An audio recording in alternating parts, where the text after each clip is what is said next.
তো আমি আজকে আপনার লগে শেয়ার করবো আমার জেডি রাতের পোলাও রান্না।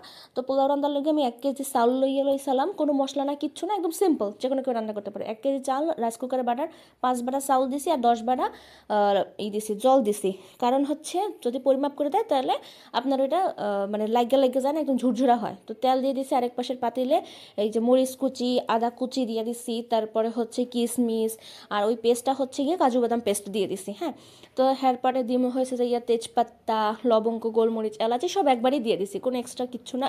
অনেক দেখি আরও কত মশলা দেয়, পেঁয়াজ টিয়াজ দেয়, কোনো কিছু না ভাই। আপনি যে কোনো সময় যে কোনো যে আছে আপনার ঘরে ওইয়ে দিয়েই রাঁধতে পারবেন, একদম সিম্পল। আর সেকালের রান্না, এটা জেডিদের সময়ের, ঠিক আছে, মা কাকিদের সময়ের যে রান্না ওইটা মানে এত টেস্টি হয়। আমার বলতেছে তো দিদিমাও এরম করে রাঁধতাম কি, বাহ। এই যে চাল হচ্ছে ধুইয়া জল ঝরাই রাখছে, হ্যাঁ, এই চাউলটা দিয়ে দিছে সুন্দর। এই চাউলটাও হয়েছে যে মগু খ্যাতের চাউল, মানে এত এত অথেন্টিক, এত টেস্টি হয় এর রান্না যা কওয়ার নাই।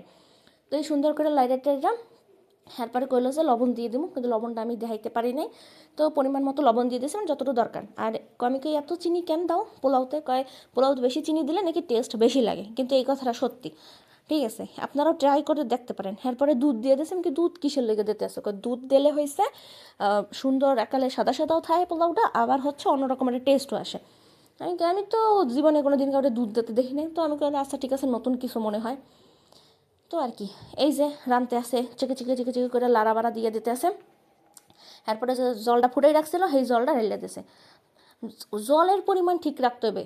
জলের পরিমাণ যদি ঠিক না রাখা যায় তাহলে ওই যে খিচুড়ি লেটকা দিয়ে যাবে, হেলে লাগিয়ে প্রথমে জলের পরিমাণ ঠিক রাখতে হবে। এরপরে এই যে ঢাকনা দিয়ে দিল, ঢাকনা সুন্দর করে লাইটটা দিয়ে ঢাকনা দিয়ে দিবে। তারপরে যখন মানে মাঝে মধ্যে উঠাইয়া একটু লাড়া দেবে। পরে যখন এই যে অর্ধেক হয়ে গেছে তখন নিচে তাওয়া দিয়ে দিয়েছে, যেন হচ্ছে একদম ডাইরেক্ট আঁচটা পাতিলে না লাগে। পাতিলে লাগলেই হয়েছে যাইয়া নিচে লাগিয়ে যাইবে, এরপর ভালো হইবে না বা পোড়া লাগতে পারে হেলে। এই যে আমার পোলাও রান্না শেষ, দেখেন দি কত সুন্দর হয়েছে।